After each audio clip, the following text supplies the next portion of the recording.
I just want to ask you some questions, Father Fish. Oh, just like everybody else. That's right. The tough questions. You know, the hard questions. The track questions. I like them best. Yes. That's my favorite one. Well, let's snare you in the first trap right now. Go for it.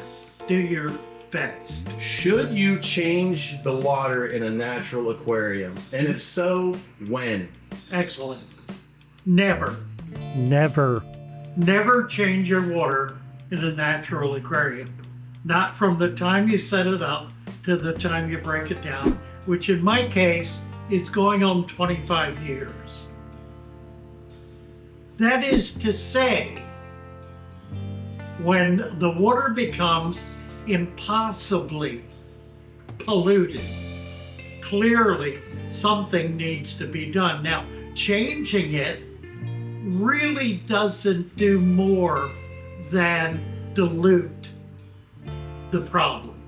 Which is a Band-Aid, right? The reality is that a polluted tank, once the primary pollutants are removed, will clear up in a matter of 2 to 3 days. If you have plants, right?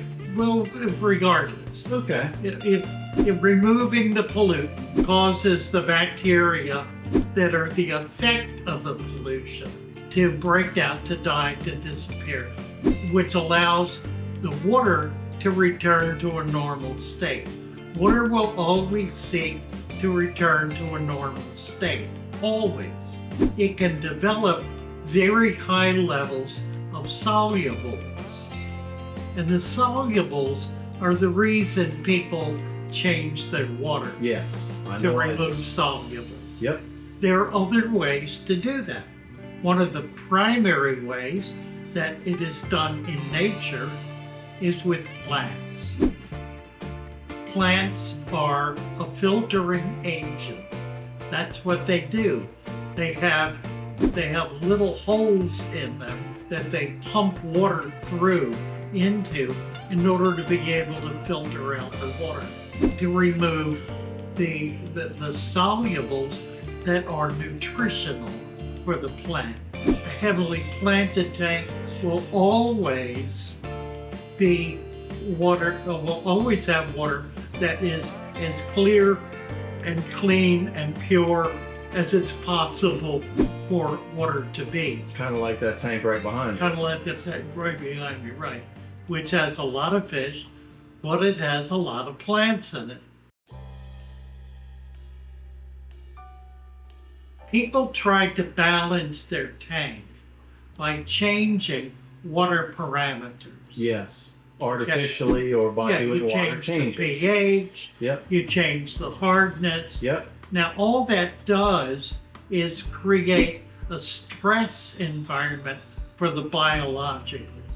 It's the biological material in the tank that actually balances the water. Yeah, but the internet says those chemicals make the water good for the fish. You're saying they don't. I'm saying they do the opposite. Yeah, I tend to agree with you. I'm saying they tend to create a stressful environment for the biological life in the system. Yeah. The biological life is what is primary. That's what controls pH, hardness, all of those parameters Yep. are controlled and balanced by the biological systems in the tank. So you pay attention not to the chemistry of the tank, but to the biology of the tank if you want to have a balanced tank. That makes sense.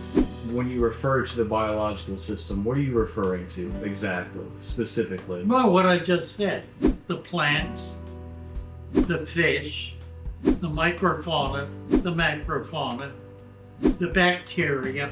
So here's the problem. If you have 6 big Oscars in a 150-gallon tank sitting on top of an inch of gravel, no hardscape, and a couple of big, powerful canister filters filtering the water, what do you have? A problem. Well, you've got a system in which the biology of the tank struggles to find maintain balance. Right. The gravel contains a certain amount of biologicals. Yep. The Within it. canisters contain a certain amount of biologicals, and the fish themselves, of course, are biological. So you've got those three systems, plus whatever is in the water of a biological nature. You've got those working to try to maintain a balance. You're going in there every week, taking 50% of that water out and putting 50% new in. Every time you do that, you throw the biologicals off keel. You throw them back on their heels. So they're struggling again to catch up. It's a constant catching up. By not paying attention to the primacy of the biological system and treating the tank as though it is a chemistry experiment, you're not respecting the life that is in the tank. And I'll just leave it at that. We have published our magnificent tome on the natural aquarium. The natural aquarium, a complete guide based on the father fish method. It is an extensive piece of work ranging approximately 500 pages. This is not the sort of book you read cover to cover. It is rather a detailed description of every aspect of a natural aquarium.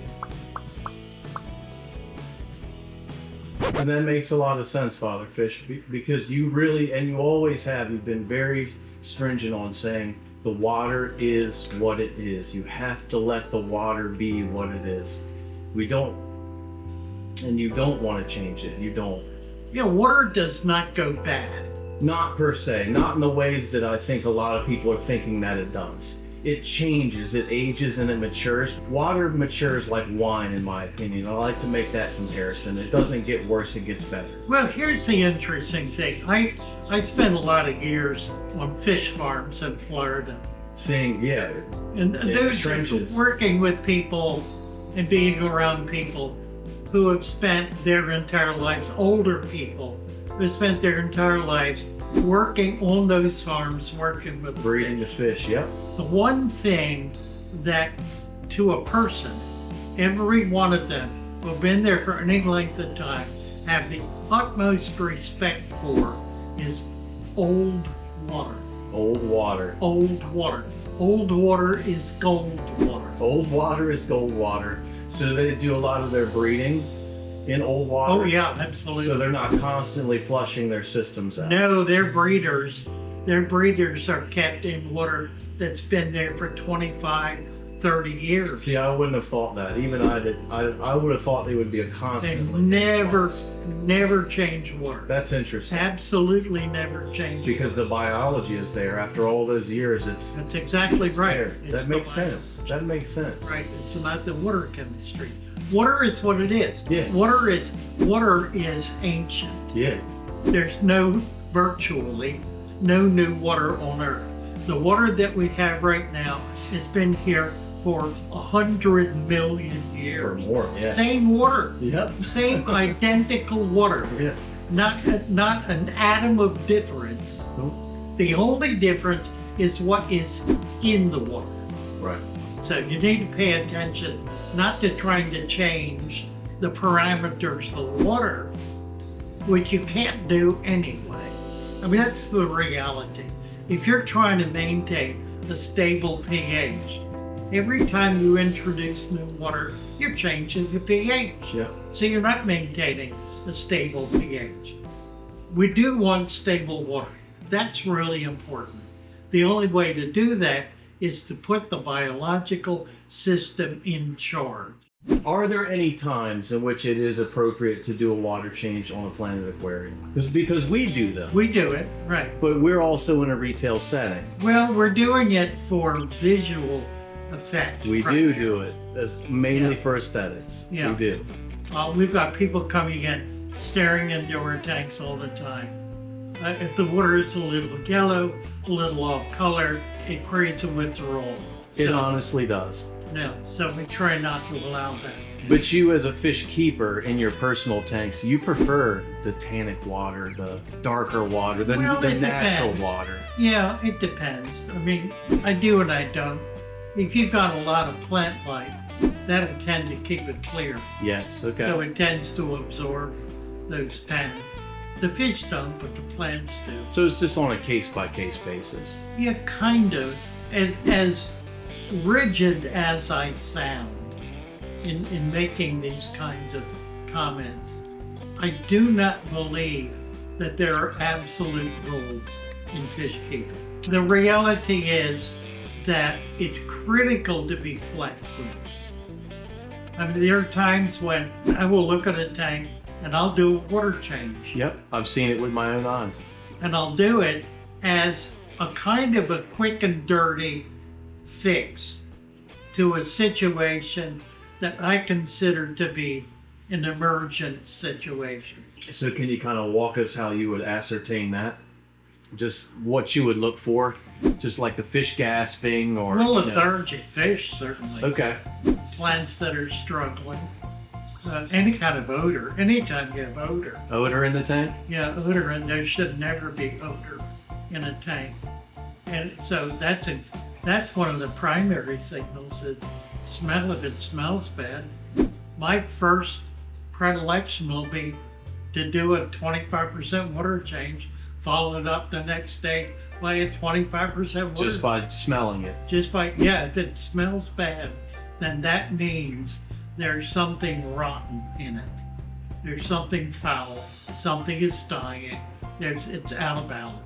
It's out of whack. Now, I could sit there and spend 2 days trying to figure out what it is. Yeah. Or I could simply pull 25% of the water out, replace it, which it could be another extra day to figure out what's Buy going you a little on. more time. Okay. You know, and by then it may resolve itself. So the only other thing that we're going to touch on today is cleaning.